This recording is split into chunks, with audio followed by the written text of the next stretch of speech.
Okay. Warming up. As always, if you are watching, this is a recorded live stream. So if you're watching right now, it'll take a few minutes before we start the show. If you're watching in the future, you're watching the recorded stream. So you may feel free to jump forward when the show starts or keep watching until we finally start. What are you doing? Terrible sign language. All right. Yeah. So in the meantime, we will try to get the live stream rolling by inviting people to join. By people, I mean friends who are aware that we have been doing this for a while.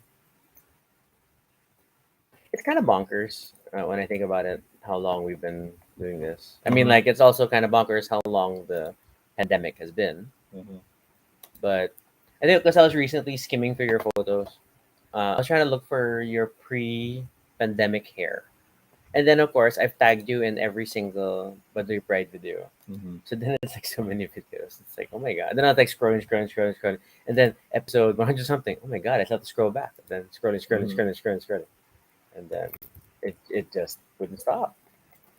So yeah, it's kind of surprising. I mean, sure, it is actually labeled this is episode 316, but um, I don't know. It just you don't really think about it. Yeah.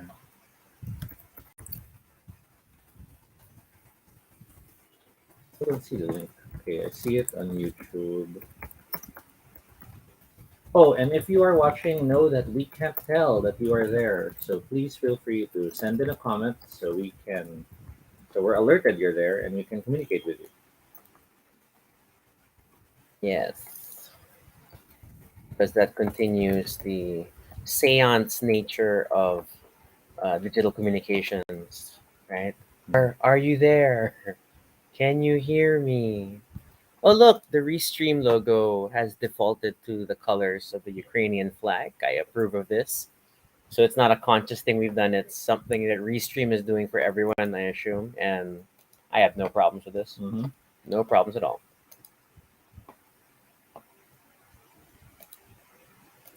Getting the link.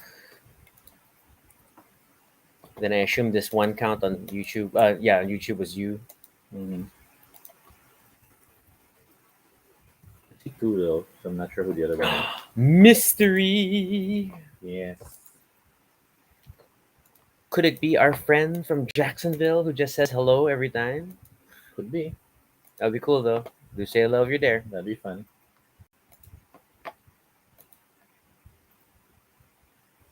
Oh no, I want to burp.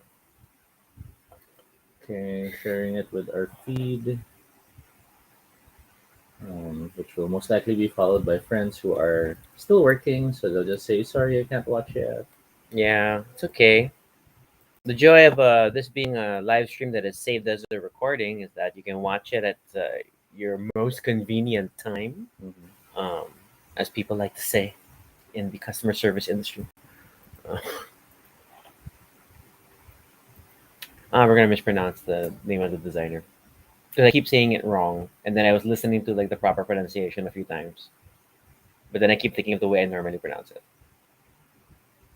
Oh dear, I apologize already.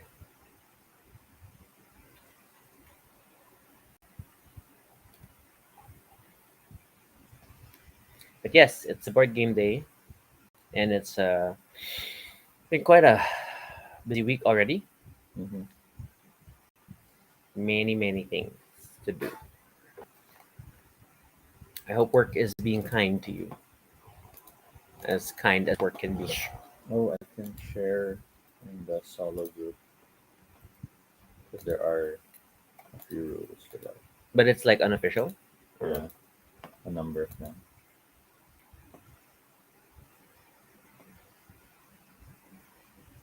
I hope that works and does not get you into trouble.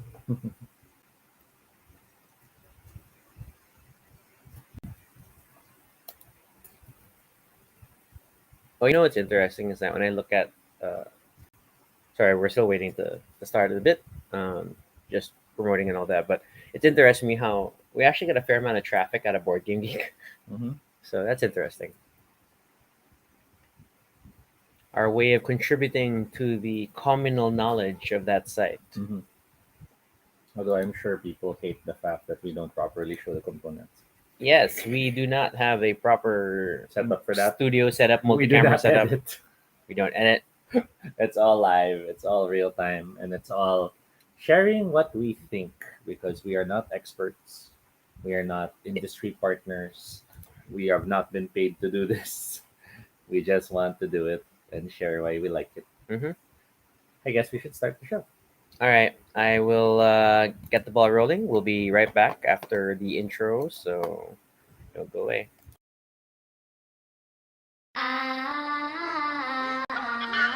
Oh yeah!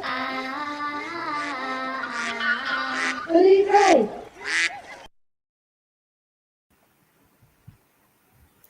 This is Toby. And this is Rocky. And if it's your first time here, welcome to Baduy Pride, our little space on the internet where we talk about anything we want. It's completely unscripted and not entirely accurate, but at least it's honest. Join us as we talk about everything and anything random live. And if it's not your first time here, thank you so much for joining us again.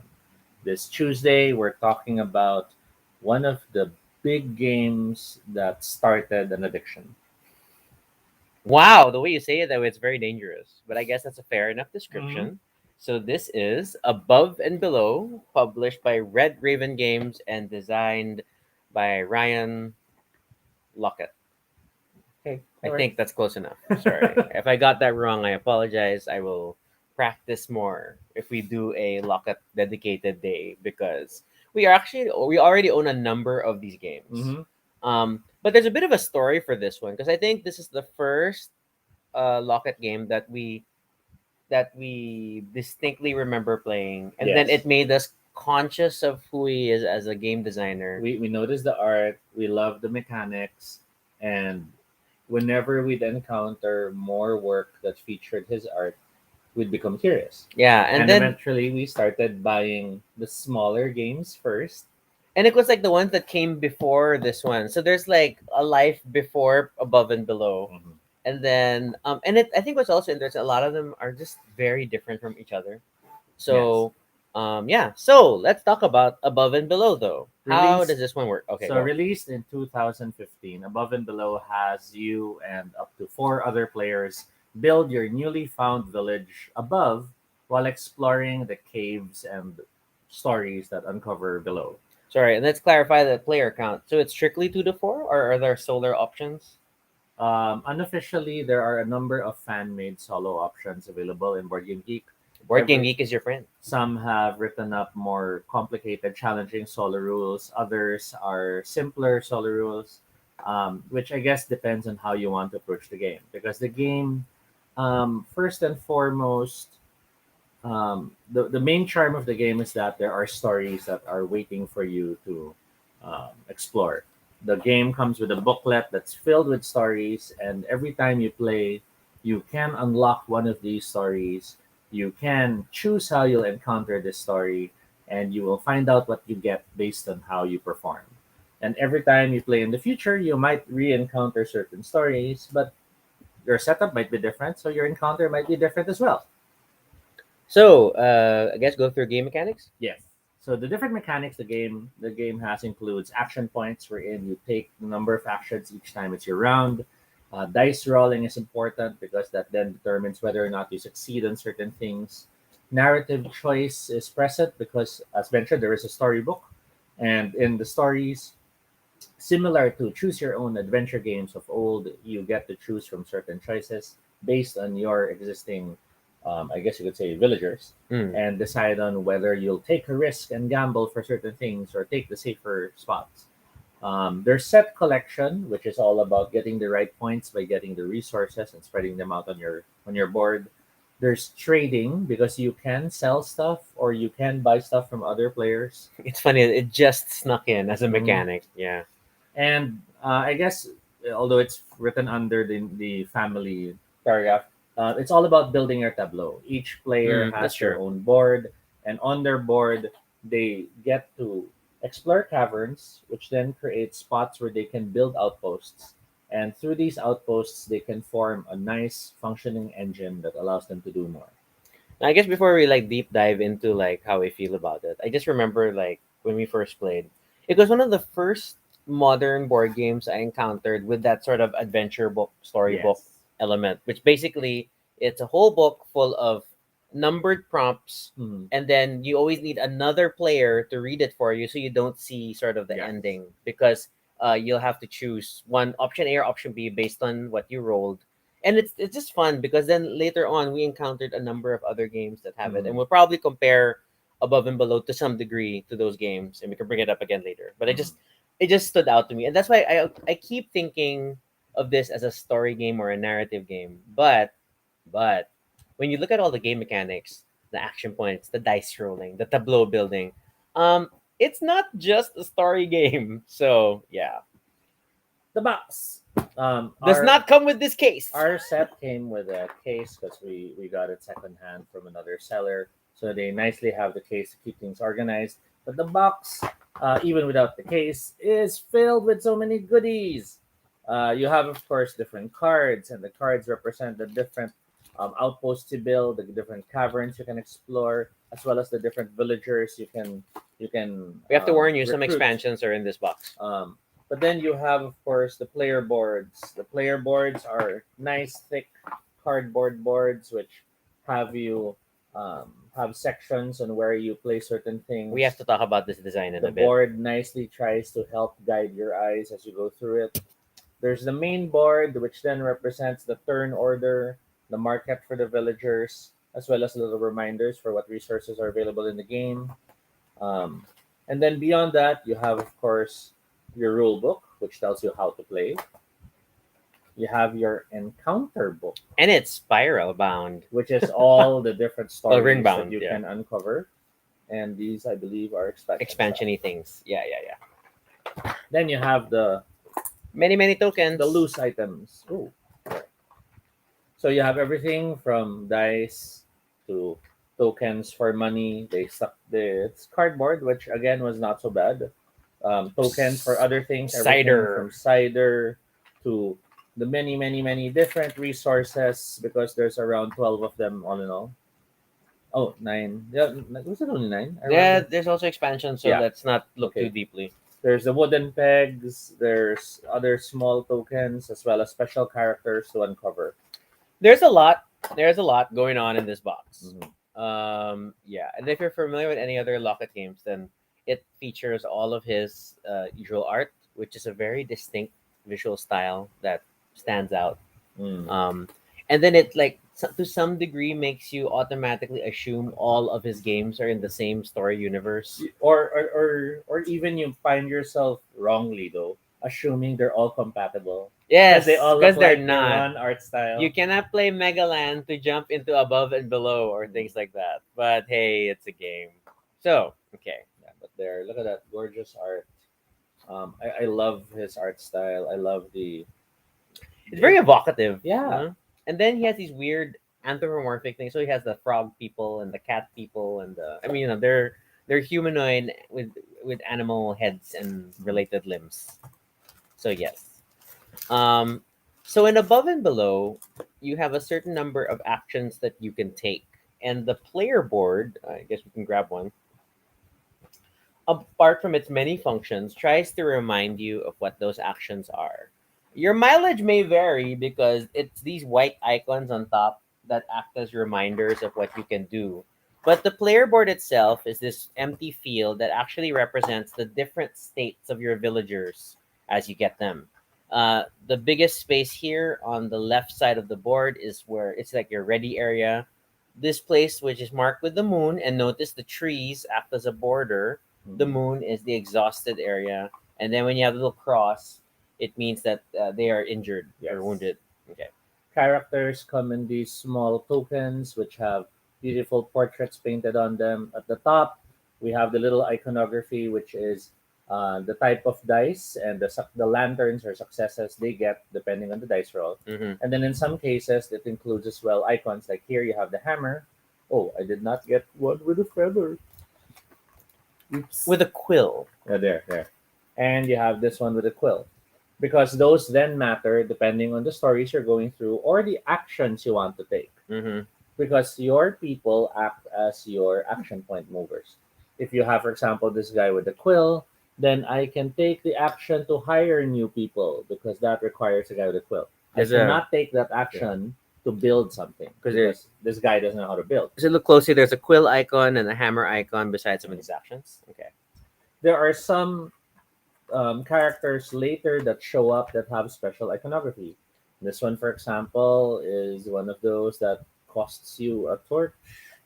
Um, this one, on the other hand, notice it has a plus sign on the hammer, which has its own meaning. And depending on whether you're playing with the expansions or just the basic set, but with the Kickstarter bonuses, you will So have many different things. characters present. We got lucky with the second hand set. Mhm. Okay. So in terms of what you can do, so you have the main white icons on top. So the first is you can explore, and this requires 2 workers because it's dangerous down there. Mhm. Okay. Then this was a harvest, so you can harvest from buildings that have resources. Yes. This is to build something from the market, but you need at least 1 person with the hammer icon. Mhm. When you And the build. appropriate resources or cost payments if Mhm. when necessary. This guy with the quill lets you recruit new villagers from the market, but you must spend a villager with the quill icon, and then lastly you can just send them to get money. And the only bonus is that the first person to get money also gets cider, which has special benefits later on. Although it's such an obnoxiously large token for cider Mhm. for doing one thing. Okay. Exploration makes use of these cards, which are cavern cards. Notice they have a number at the bottom, which matches a certain die roll. It's a dice table. The dice roll tells you which number is active, and the number tells you what story you read here. So every time someone decides to go explore, so remember, spend 2 villagers, then you will roll a die first to determine what your adventure is. Another player will then read the corresponding passage, making sure not to read certain certain parts of the text. So there are parts that they can't read because that's part of the outcome. Mhm. And it will always boil down to a choice between 2 things, or possibly 3, but generally 2 things. Um, and then that player now will have to determine their role in terms of their exploration. Roles, if you notice that earlier, the different die faces have little rectangle icons below them. These are not TARDISes, they are lanterns, which kind of represent your exploration successes. And then, depending on the number of exploration successes you have, this will determine which of the outcomes you can achieve. If you are unable to achieve any of them, you fail, and sometimes nothing will happen. Sometimes there is a specific failure text Mhm. that you must follow. And then you return to your village and you end up in the exhausted section of the board with the moon. Okay. So exploration feels like the main part of the game. Not gonna lie, it is a big part. But I feel like because of the many things that happen in above and below, you might get away with never exploring if you really don't want to. Because you could just build buildings, you could just harvest from those buildings and try to do it other way. And if there are resources that are only gained through exploration, you could possibly buy them if someone puts them for sale. Okay, so that's that icon. The This one only makes sense. We look at buildings. We have to probably cover that in a bit. Um, and then yeah, I guess simpler is just the market piece is just easy, and then getting money is easy. So buildings tend to have the following format. You'll notice there is the coin cost at the upper corner, and then at the bottom part you have the different possible rewards. Some rewards, like this one, for example, show that you can then It gains um, rope. the rope resource every start of the round or end of the round. I Well, forgot which one. it will have a rope resource on the card. But You then would you have can to take the harvest card. it with the thing, but then every turn, if you see that little arrow, it replenishes. Mhm. Okay. Other cards, on the other hand, have beds, which allow you to get through the exhausted or the injured areas faster. And others have different combinations. This one, for example, starts with 2 jars, noted by the 2 dots, and A bed. so having these buildings allow you to have more leeway and more flexibility. Others are special. For example, this one allows you to reroll dice up to twice, and so on and so forth. The buildings are a deck of cards. There are two types, if I remember correctly. There's the star buildings, which are always available, and then Mhm. there's a set of buildings that go through the market, which their availability depends on what are drawn for that game that time. Yeah, yeah. So it's So, like a moving market. so it still gives that feel that every session can be very different. You can build as many above ground buildings as you want because that just extends outwards. There are some buildings that are meant for the underground only, and you can only build underground buildings if you have successfully explored a cave. So you took the explore action, you went through the little story scenario, and you succeeded. And by succeeding, you get to take that empty cavern space and add it to your tableau, typically under one of your buildings, and then that becomes the beginning of your underground section.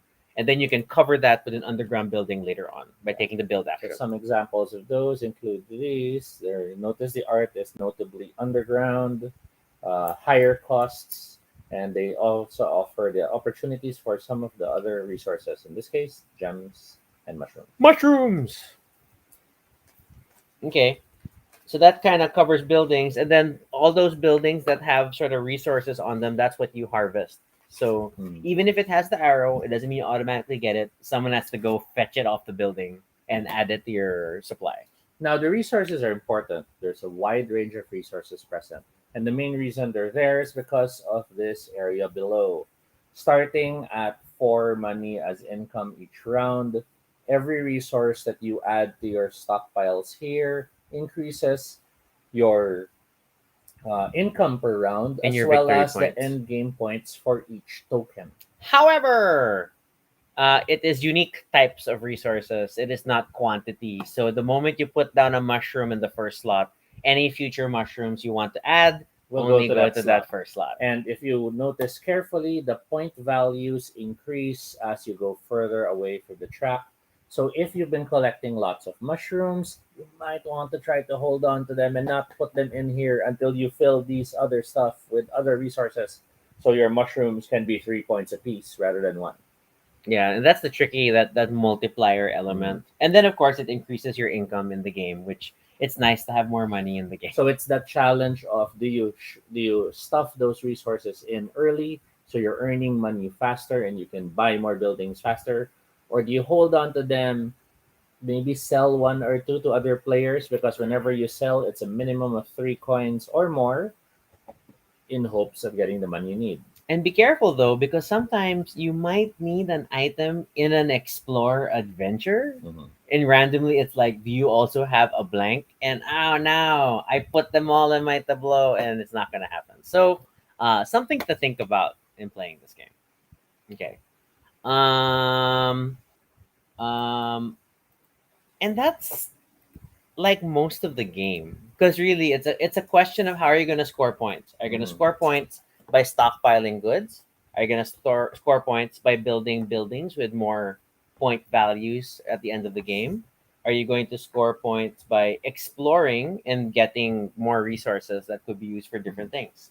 The only other thing we haven't really talked about is like the little market icon. So on the upper left portion of your board is a little coin reminder which says the number three, which basically is that you can put a good for sale for other players, but it must cost at least three. But you're free to set your price no matter how you want to do it, and players can try to negotiate with you. Um, but I think it's only for money. So Mhm. it's a way to kind of get resources that someone else may have gotten in their adventures and so on and so Now, forth. the other system in the game is reputation, and that is tracked in the reputation board, which allows you to track your reputation here. It is symbolized by the torch symbol. Yes. But this also serves as your round tracker to let you know how many rounds you have left in the game. Tokens are placed here and are moved through the cavern as each round passes in order to tell you if the game is ending. And here we have some sort of stairwell. You'll notice there are victory point token markers on it. These tell you the point values depending on how far up or down you are in the reputation track, You want to go down? as well as help you calculate if there are certain ties. If two of you, for example, or more are in a certain area, the range of points touching those areas and the other players would then be calculated and divided as appropriate. So if there are two of you, for example, and the total is 6, then you would get 3 points apiece. But if you were alone there in the 5 and the other person's at the 1, well, that's better points for you. This is also the recruiting market. Yeah, it's where the people get placed, and naturally they enter from one side, and it's cheapest to recruit from the far left, and it's more expensive to get the newer ones that appear on the far right. But hey, if you do see the frog, who obviously looks like an awesome fighter for exploring, then take the frog, pay the cost. Plus, he's awesome. Okay, so, so, so, So, um, so I what guess did you? that Yeah, generally yeah, is above and below. that's like most of the game, and then it's a weird collection of game mechanics because, um, even if you just explore, you won't necessarily earn victory points. Mm-hmm. You gotta do, but it may help your reputation, which does give you points at the end of the game. If you just collect resources, that alone will not let you earn victory points unless you commit them to the player board thing. But the delicate balance of the system is that in order to really get the resources you want, even if it's from buying buildings, you will be forced to explore. Outposts cannot be built without caverns, and Yes. caverns cannot be gained without exploring. In fact, some might say exploring is the most economical move in the game. By exploring, you do use two adventurers or villagers, but you do most likely return with a token or few or more. And You reputation. you most likely get reputation. You may even come back with more than just tokens. Maybe you'll come back with a friend, I can find another villager. or maybe you'll come back with a very rare resources. And that is what makes each move so fun. You find yourself really, I guess you could say, anticipating what you might find when you go into the depths. Because the stories also down there are quite intriguing. And this is an action point game and not a worker placement game. So everybody can explore on the same round, Mm. and we'll just get different stories and just take the time to read the passages accordingly. As far as Starbook, so we mentioned earlier that there are a number of games we played since Above and Below that Mhm. also involve the storybook sort of thing. I Yes. think the most prominent being Arabian Nights, and Yes. then Seafall, which is a legacy game. Mhm. Um, and admittedly, was just I thought that the Above and Below, at least the games that we played through, it's a pretty balanced thing. It's Mhm. not impossible to achieve the stuff, which is what I feel like a lot of times in Arabian Nights, because it's Arabian Nights is super random. Like, do you have that one profession out of 20? But it's like, if you do, you win. If not, it's harder. So in above and below, as you go through the encounters, you are described the you're described the scenario and you're given options on how to react. Similar to other storytelling games, these options that you are given have different levels of possible success. What above and below does so much better than Tales of Arabian Nights is that you sort of get a better feel of the sensibility behind the action. You want to help, then do you have the rope, for example? Or you want to fight, then do you have hammers present, guys who are workers, so they're generally stronger than the guys with quills. Mm. In Arabian Night, Tales of the Arabian Nights, there were a lot of very strange moments wherein the jinn appears and asks you to free it. Do you betray it? Do you free it? Or do you talk to it and try to understand it? And you Because it had go, a I'll keyword talk to system. it. Yeah. And then it says, roll intimidate. But I thought I was talking to it. So it had many moments like that, which were Yeah. very strange. Because, wait, what? It's Why is like, that the skill? I thought I was going to use this. yeah, it's like I challenge it, and then okay, roll charisma, and like I wanted to use my sword. Yeah, There are a exactly. lot of things like that. I wanted to fight it. Okay. And while those are moments that can be ripe for storytelling, because you're then forced to innovate and connect it with your own narrative, they can also feel frustrating because in a game, it's like pressing the button A, which earlier allowed you to jump, and now it slides. Yeah.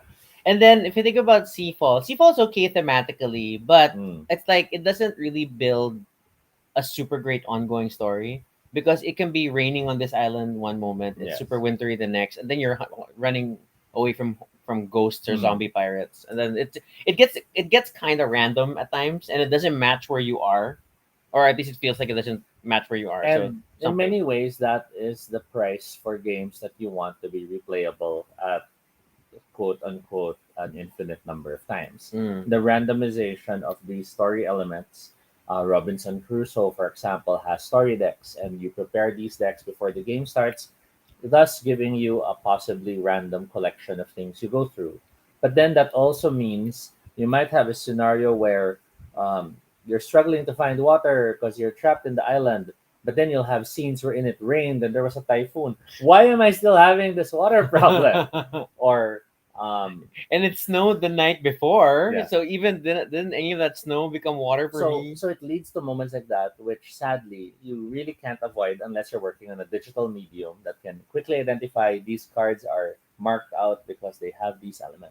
You have a more dynamic story selection system. The other option is that you have a set of different things to draw from. So, for example, Fortune and Glory has numerous different cards. You have the city cards, you have the event cards, and you have the cliffhanger cards. So, if you visit, for example, Hong Kong for the first time, then you draw from the city cards and you get an event Shanghai. that, while still random, still makes more sense than drawing the other event cards because it's generally something that happens in a city. The cliffhangers, though. I mean, Yeah. the whole adventure card aspect of Fortune and Glory. That one, that's super random. So you can literally be swimming away from a submarine to go And into the ice caves and then be yes. back in the desert, all But- in the same exploration. But still, it works because it's a pulp game. Yeah, it's fun. So you kind of find yourself we thinking, love Fortune and Glory. there's from the submarine we find these underground caverns that are now filled with ice and stuff like that. And Nazis, always Nazis. So going back to Above and Below, it finds that nice sweet spot of making sure all the incidents happen underground. So with that control Your sense of time is useless. and all your narrative then works with that setting. Mm. Because your other last option is games like Sherlock Holmes, wherein, well, it's a preset scenario. So it's just a question of if you encounter these things and unlock that information, but you won't necessarily have a new experience when you play it again because you're going through the same scenario. And I don't know, I just like the feel of it. And then when you combine it with the art, even though it's just portraits of your villagers as adventurers, then it kind of balances out and makes a good story in your head. And then I think it also helps that it's very rare that someone will be able to afford exploring twice in a turn. I mean, like maybe in the much later turns, if you got lucky on the villagers you recruited, you might have the capability to explore Yeah, more than it's once. like there are some villagers who seem to get other villagers for free I'm so angry. because you got that one. Yeah. So, but you know, with this, and that way you kind of with this you have one big explore event possibly per round, and there are only like Mm. 7 rounds in the game. And so you kind of just focus on that one big story element, and then I think it works out. So I think because some other games you know as much as there's one story thing per turn, but because they happen kind of so quickly together, then it kind of strings together in my head. And then this one I felt a bit more distinct. Plus the other actions are just so different because I explore and then now I'm gonna build a building. Interesting. What? So we don't have the Kickstarter edition No, we don't. because it has wooden goods. Okay. So we still have a lot of the expansions, but not the Kickstarter edition. Okay. Um. Uh. Do you like the game? Yeah, I definitely find this to be one of the stronger Locket games that we own. Um, some of the quick favorites include Megaland, which is a very quick and easy to teach game that feels like a side-scrolling 8-bit platformer. We love Megaland, Then there's Artifact Incorporated.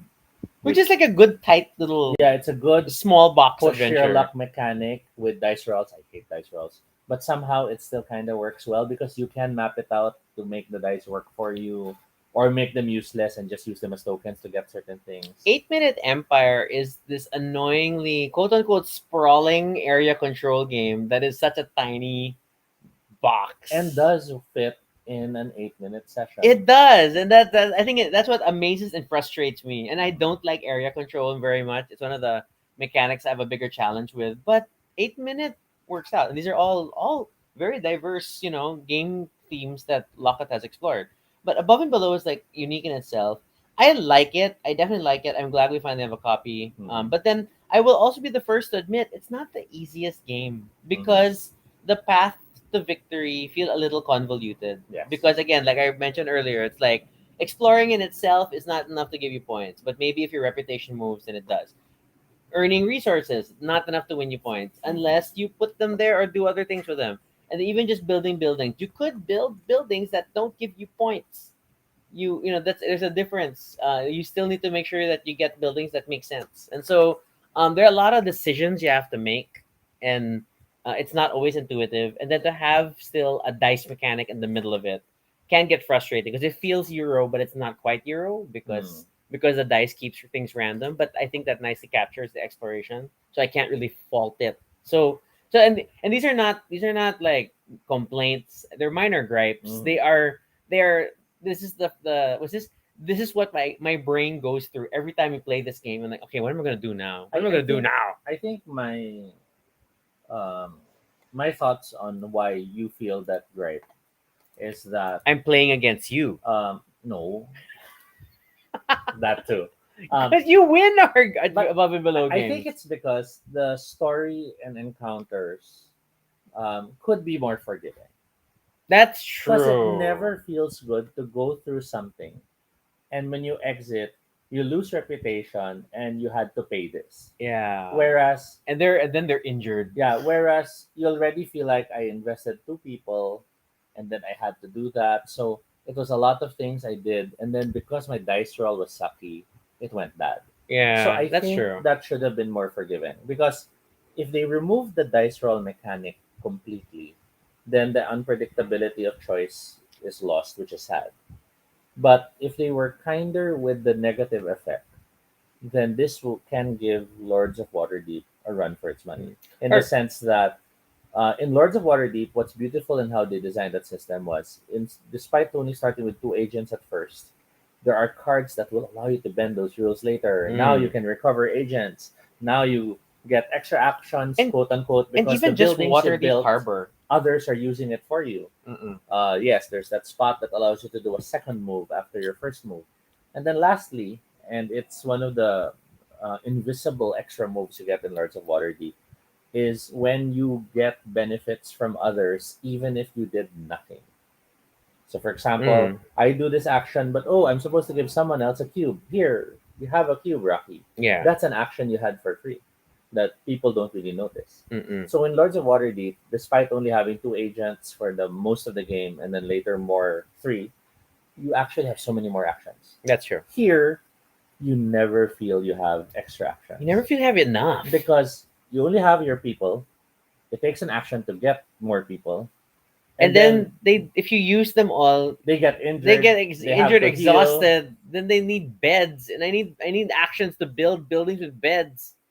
Um, so yeah, there is that frustration, and and it's the loop is like tricky because you can only you're probably gonna explore once per turn, so it feels bad in a round when you didn't explore. Hmm. But then to explore, I probably need better villagers who can fight these darn things, which means I need more money. And they need beds so that they can come back sooner. Because if not, then I'm only going to use some of my villagers per turn anyway. Because I'll keep some of them in the hospital.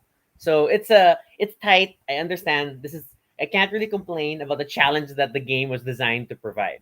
And But that's around 7 rounds 7 for the rounds. entire game. So So it's a lot to think about. And yes. so this is not a super newbie friendly game. I'll admit. It's definitely a bit more mid range Mm. experience. But it's But not the most complicated thing in the world I either. I feel it's not a newbie game if you're playing to win. Okay, but even if it were just, I feel like I can't even just enjoy the story because I'm burdened by when I get back to the village and like, okay, now I don't have enough beds, and then they're all tired. One's sick. I don't have a potion to cure him. But There's but it. I everyone don't have starts. cider to help him. But doesn't everyone start with the starting bed with three beds Yeah, which is exactly enough for your three people. for one who was injured to get back and one who was tired to get back?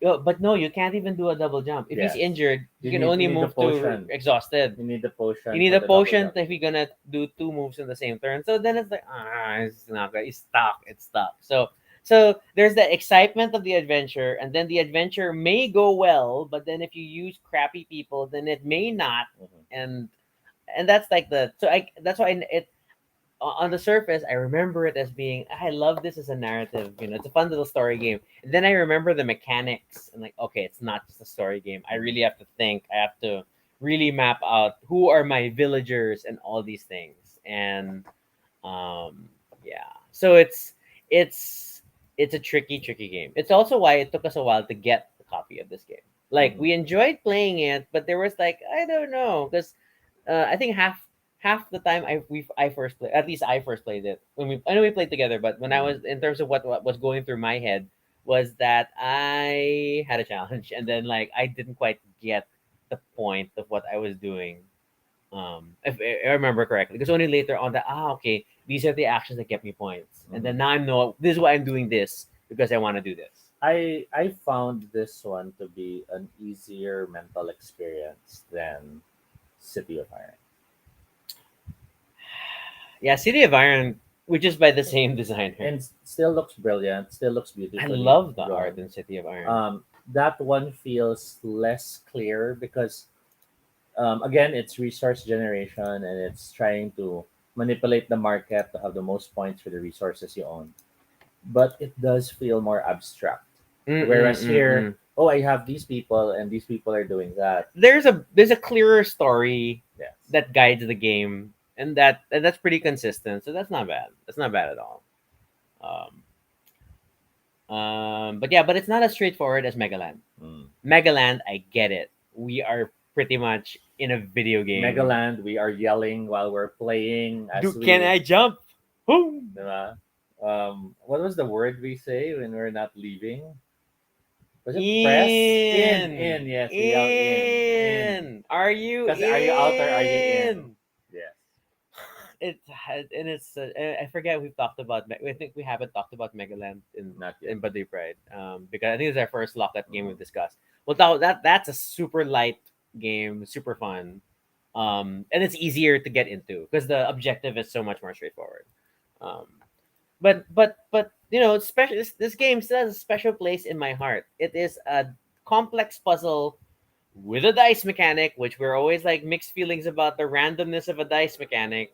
Um, but it still plays out well. It's still fascinating. The world still takes me away. I want an underground empire.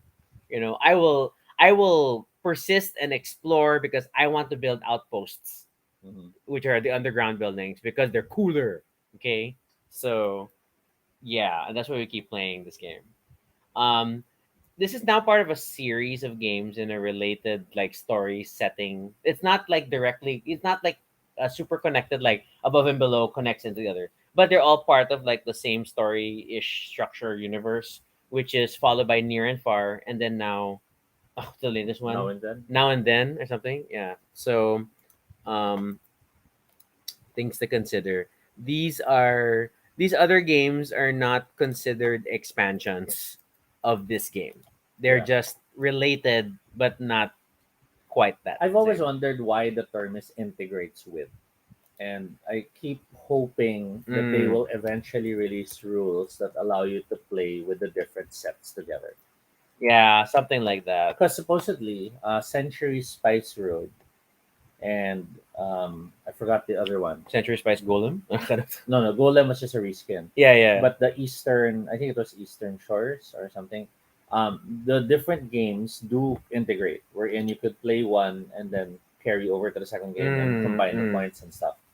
So I'm not sure if the Locket games have a similar system. Yeah, because it's frustrating when you keep seeing on Board Game Geek and other venues that it integrates with the other games in the related series, but it's still not the same. And if there are rules that allow you to do so, we haven't really found them, so it's kind of harder to find than you probably think. So please do let us know. Yeah. I'm double checking now Please- their main site for an FAQ if they Please mention it. correct us if our understanding is very wrong while we play Megaland and figure out what this is. Now or Never, sorry, is the last game, which is Now or Never. Now or Never, which is in 2022. Oh, and then they had a documentary recently. Oh, really?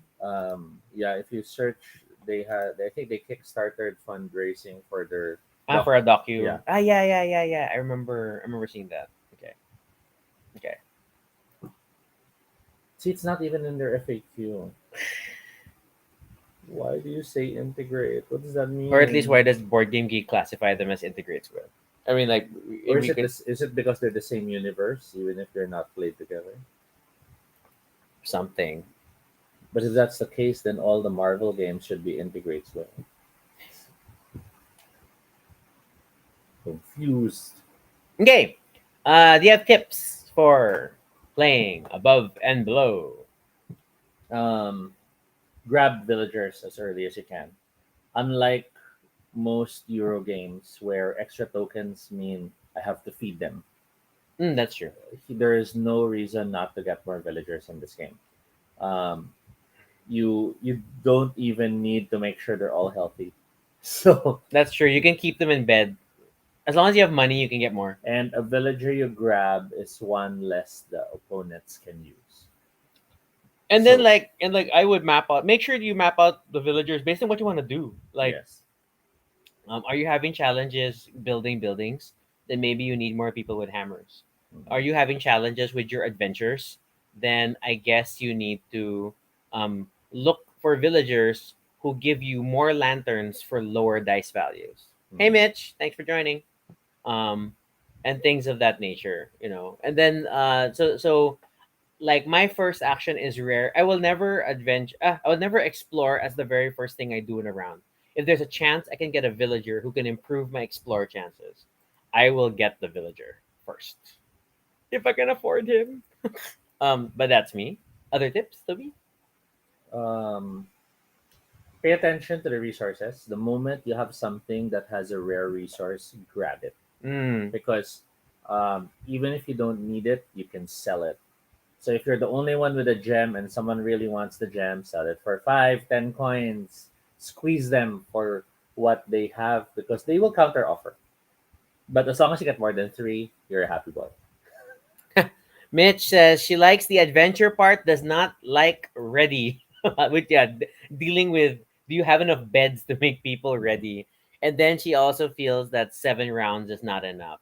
That is true though. I think if it the game could go on a little longer, I would feel better. But then the game already runs quite long with 7 rounds. Like if you have a full 4 player table and 7 rounds, this is still like a 90-minute game.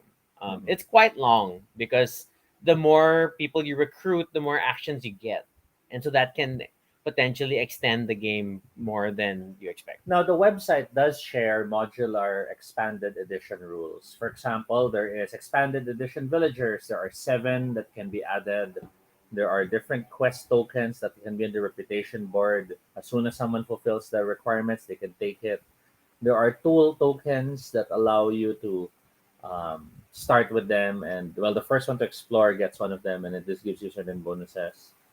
There's villager status. There's desert labyrinth, and under forest stuff. There's supplies. But with all this, I still don't see how integration happens. It's just story universe. It's just Maybe. And it's then there's a page of Megaland bonus cards, and I'm very confused what this is. Why is it Megaland? Are there cards inspired by Megaland? I don't know. Or do the Megaland cards, if we study it, do they actually have symbols that work with this and we can mix it in? I don't know. What does this mean? I think the integrates is more like love letter Mm, and Dominar being in the same game universe.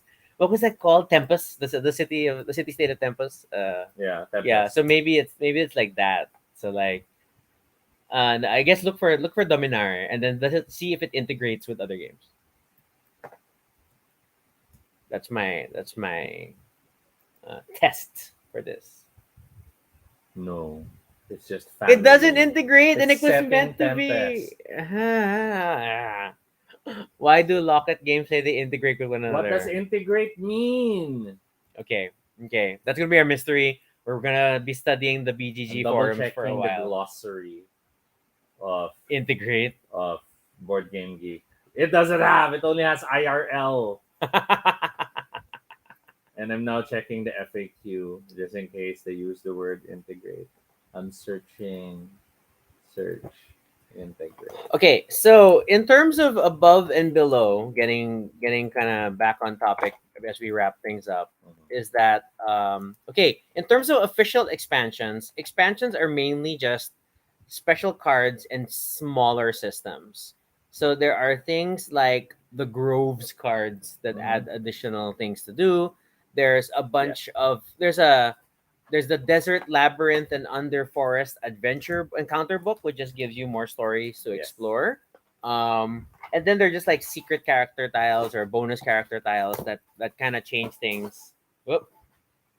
And so groves, for example, more tokens we haven't popped out yet, as you can see. Yeah. Secret characters. Look at those. Look at those gorgeous faces. You like the boar guy? He's like a pig, but a person. Okay. Mitch is asking how different is above and below versus near and far. Near and far, Mitch, of which your copy is the one with us, right? I think that's still your copy. Um, the main bonus difference is that it has a campaign element to it, right? If I remember correctly, there was a campaign and leveling, I'm not sure because I remember or was that. that Ancient I World? remember that Oh from crap! Ancient World. Oh I crap! haven't looked at near and far yet. Uh, double checking. Yeah, near and far game mechanics include, um, what's this scenario mission campaign game, Mm-mm. and then variable player powers worker placement. Okay, so yeah, there are tweaks to it. I'm sorry, Mitch. Despite how long we have had the game, we still haven't taken the time to really sit down to play it because it has a campaign element. Then it's like it's so hard to just play near and far. Um, but at least we own above and below. And then, uh, what's the last Okay, one? if a game is a standalone game yet serves as an expansion for another game, then link to integrate the titles. Oh, that's it. That's the nomenclature. So, for example, Ascension and Smash Up are examples of integration. Yeah, because technically you can play a Smash Up expansion on its own without getting the base game. But see, again, that implies this supposedly can connect with those games. I don't know lah. So, like, are you expected to play above and I don't below, know. and then at the end of that, You play the play next near and one? far. Were Yeah. there supposed to be rules? By that venture, then, was this Forbidden Island, Forbidden Desert, and Forbidden Yes. Sky should say integrate because they're in the same start. You're searching in the Yeah. browser search box. They're in the same story world with an integrated story, but Sorry. you know, things. I'm checking if it's listed as an integrated game. When this is our side adventure trying to No, it's just re-implemented. I don't understand your terminology. I can only therefore now hope that the other games, because we haven't really explored them yet, on the manual does say if you play this with Above and Beyond, the winner of that game starts with extra blah blah blah. I mean, if they have something like that, then that would make sense. And then now or never, game mechanics include action drafting, hand management, solo solitaire play, tile placement, and variable player. Suddenly it's a tile game. So I don't know. I don't know that. Mitch, different game creator, not this game. Which one? It's like, don't you have a friend like creator? Different game. Yeah, that was a Dominary. That was Dominar. Um, yes. Okay, you're really Checking if there was an answer. It says here the content can integrate. Okay.